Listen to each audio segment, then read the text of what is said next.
know me? Is it cause I'm free and I got Malcolm X in my jeans? I got dreams like King Luther, shed blood like Kusa. You ain't helping my people, I ain't got nothing to say to ya. I want all the smoke like hookah, talking reparations. America won't be great until they give us compensation. I'm like, I'm the hottest right now. See a bunch of lames out here trying to jock on my style. They be doing too much. I'm the queen, it's too easy. It's like they all in Popeyes, how they be talking so greasy. I just sit back and laugh while these haters get mad. So nefarious how they don't want my pockets with cheddar. I tell them they can do better.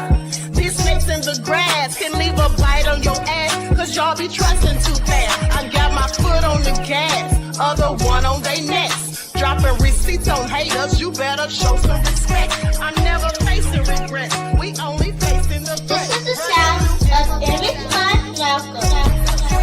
It's a cut on the gas, other one on they necks. Dropping receipts on haters, you better show some respect. I'm never facing regrets, we only facing the threat. Running through every challenge like a relay, break no sweat. It's a cold game, so I got that blanket with me. Now that my people awaken, ain't no going to sleep. I do not play by my piece, this time I'm playing for keeps. You talking slick, but when I see you like them ends, we gon' meet. And I got gold all in my skin, God all in my blood, kings all in my circle. You touch one of mine, you son. They show no love for the queen, why they hating on me? Is it cause I'm free and I got Malcolm X in my jeans, and I got gold all in my skin, God all in my blood, kings all in my circle. You touch one of mine, you son. They show no love for the queen, why they hating on me? Right. Hello, everyone. Grand Rising. Thanks for tuning back in once again to the original Queen Ahmadiyyah Shakur show. I'm your host, Queen Ahmadiyyah Shakur, and this is your morning wake-up call. So as you're coming in, please feel free to go ahead and subscribe to the channel if you haven't done so already. Be sure to click that notification bell and click the word all so you're notified each time the Queen Goddess goes live. All right, so let's get ready to get black into it. Hello, Cookie, 57 Beige Fox, Nessa G, We the People, DJ Big Six. All right, let's get into it. Love Christy. Dark Tube has entered the chat. Aquarius MC. Okay. Leon is here. Love Christy. Okay. Juju is here. Okay, let's get into it. We the People. Ladybug, Leon, Ashkan, Millicent, G from the land. All right, so shout out to all of my loyal roads and everyone tuned into the Queen. I see you, Desmond. And shout out to my moderators because y'all know they be putting in work. So let's get ready to get into it. Before we do, let's have a brief word from my sponsor at 12 Tribes. Hey, Greta, I see you, beloved.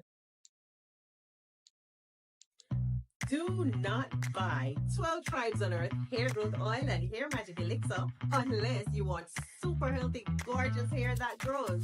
They have a whole line of amazing hair growth products, including hair growth leave-in conditioner spray, hair growth shampoo, hair growth spray, and hair growth butter. I'm starting to sense a theme here. They include quality natural ingredients. They smell amazing, and you can see the results for yourself.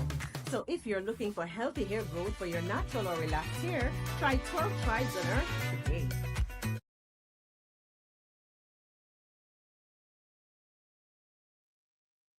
All right, so don't forget you can purchase 12 Tribes hair oil at Etsy.com, okay? And just look for Lisa Crafts, and also you can find it at Walmart.com. And she also sells beard oil. Okay, so let's get into it. Now, we all know at this point that Trump is just a liar who lies, and he struck Iran, had them strike Iran while they were in the midst of peace negotiations. Now, this is the second time he's done that, so clearly there's not going to be any peace deal anytime soon, in my opinion. Okay, and so let's get into it. Let's get into it. First of all, Trump has recently asked the Muslim states to basically keep their ties with Israel, to have close ties to them. Okay, so President Donald Trump urged several Muslim majority countries to normalize relations with Israel by joining the Abraham Accords. According to multiple reports, Trump said that he spoke with leaders from Saudi Arabia, Qatar, Pakistan, Turkey, Egypt, and Jordan and asked them to join the Abraham Accords as part of a broader regional peace effort tied to negotiations involving Iran. Now, Trump reportedly wrote that it should be mandatory for those countries to sign onto the accords if they wanted to participate in the broader diplomatic arrangement. The Abraham Accords were the normalization agreements originally brokered during Trump's first term between Israel and several Arab nations, including the UAE and Bahrain. However, reports also say there was resistance or silence from some of the Muslim and Arab leaders, especially because of the ongoing Gaza conflict and the unresolved Palestinian statehood issue. Saudi Arabia, in particular, has continued to publicly say normalization with Israel would require a path toward a Palestinian state. Let me tell you something. I don't believe that. Okay, I absolutely don't believe that. Since when does Saudi Arabia give a crap about the Palestinians? They don't. Okay, I'm here to tell you they don't. And let's not forget that they're related to Bibi's people. Okay, many of the Saudis are related to Bibi's people. They're the same people, like cousins. Okay, so I don't believe that they have any care or concern about Palestine. That's what I don't believe. That's just a ruse, in my opinion, that they're putting out there publicly to make it seem like they're not down with all of the nefariousness that Bibi is doing. Okay, just for appearances. I don't believe it. All right, remember, I showed you a video just months ago of them all dancing and having drinks, okay, and enjoying themselves, Bibi's people and the Saudis. Okay? So, yeah, I don't believe it. Now, Marjorie says Trump is burning his bridges with our allies. Pretty soon, these allies are going to start an alliance against America, America's MAGA regimes. Yeah, I wouldn't be surprised. Okay, I have heard about the possibility of just that. Okay, about the possibility of just that. Now, let's go to this first report where they say Iran has spoken about a surprise attack, which is interesting if you ask me, because if they've announced it, how's it going to be a surprise attack? So let's go to CNN. Who has this report? Likes up, everyone, please. Don't forget to like and share. Thank you in advance.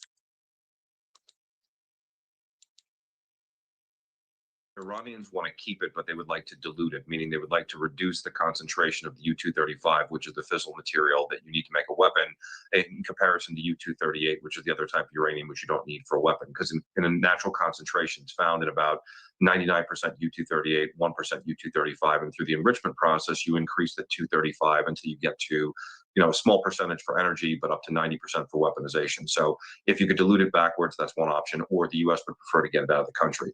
The harder point is now about domestic enrichment and the technology that would enable Iran to do that domestically, because keeping that tech is kind of how they got to 60% in the first place once the U.S. exited the deal. So those two things will be negotiated. When it comes to the Strait, I think Iran had a face-saving measure today. They said, look, we tacitly control it. The U.S. won't recognize it. We're not going to toll the Strait, but we're going to look for an environmental cleanup fee, which I've heard from multiple sources is basically an idea that Iran needs a short-term liquidity solution, because even if sanctions are lifted, I was in Syria at the end of August, and after the president lifted sanctions, it takes a while for banks to reintegrate and things of that nature, and Iran is in a cash crunch. So if they get their assets unfrozen, they can charge a cleanup fee. They'll have access to some cash to float them along until the sanctions are relieved. So it's all in the language that's being used. We haven't agreed to give it up. Well, you also haven't agreed not to yet, because that negotiation hasn't happened yet. So there's a lot of face-saving going on. This is by no means done, but I think there's more movement in the background than people are realizing based on the face-saving statements I'm hearing from both sides at this point. Despite President Trump signaling that a deal with Iran could be announced over the weekend, officials are warning it may take several more days to finalize that wording. Both countries also appear to still be at odds over key sticking points in future negotiations, including reopening the Strait of Hormuz, as well as dismantling and restricting Iran's nuclear ambitions. CNN's Julia Benbrook has the latest details for us from the White House.